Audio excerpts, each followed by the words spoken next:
আপনি কি একদম সহজ উপায়ে মাত্র কয়েক মিনিটে এইরকম একটি কিউট পুতুল বা ছোট্ট মেয়ের ছবি আঁকতে চান? অনেকে ভাবছেন ড্রয়িং করা অনেক কঠিন, বিশেষ করে চুল আর জামার শেডিং মেলানো। কিন্তু আজকে আমি আপনাদের দেখাবো এমন 3টি সিক্রেট ট্রিক যা ফলো করে যে কেউই, হ্যাঁ একদম যে কেউই এই মিষ্টি ড্রয়িংটি হুবহু এঁকে ফেলতে পারবেন। চলুন শুরু করা যাক। প্রথমে একটি হালকা গোল বৃত্ত দিয়ে পুতুলের মুখ এবং মিষ্টি চুলগুলো এঁকে নেব। চুলে পেন্সিল দিয়ে হালকা স্ট্রোক দিন।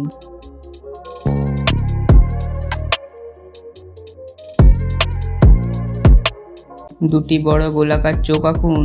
চোখের ভিতরে সামান্য অংশ ফাঁকা রেখে বাকিটা কালো করে দিন, যাতে চোখ দুটো জীবন্ত এবং উজ্জ্বল দেখায়। একটি ছোট মিষ্টি হাসি এঁকে দিন। এবার পুতুলের ফ্রকটি আঁকুন। ফ্রকের নিচের ঘেরাটা একটু ছড়ানো হবে।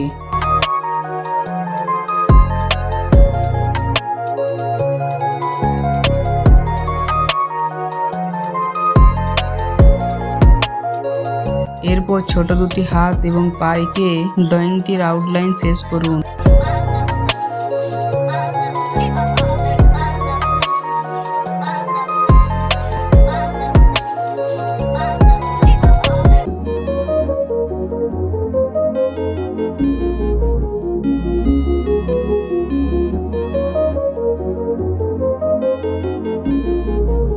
আমাদের আউটলাইন তৈরি। এবার আসা যাক ম্যাজিক শেডিং। চুল এবং ফ্রকে 3D লুক আনার জন্য আমি এখানে সাধারণ 6B পেন্সিল ব্যবহার করছি। ফ্রকের কুচকানো অংশগুলোতে নিচ থেকে উপরের দিকে হালকা হাতে স্ট্রোক দিন।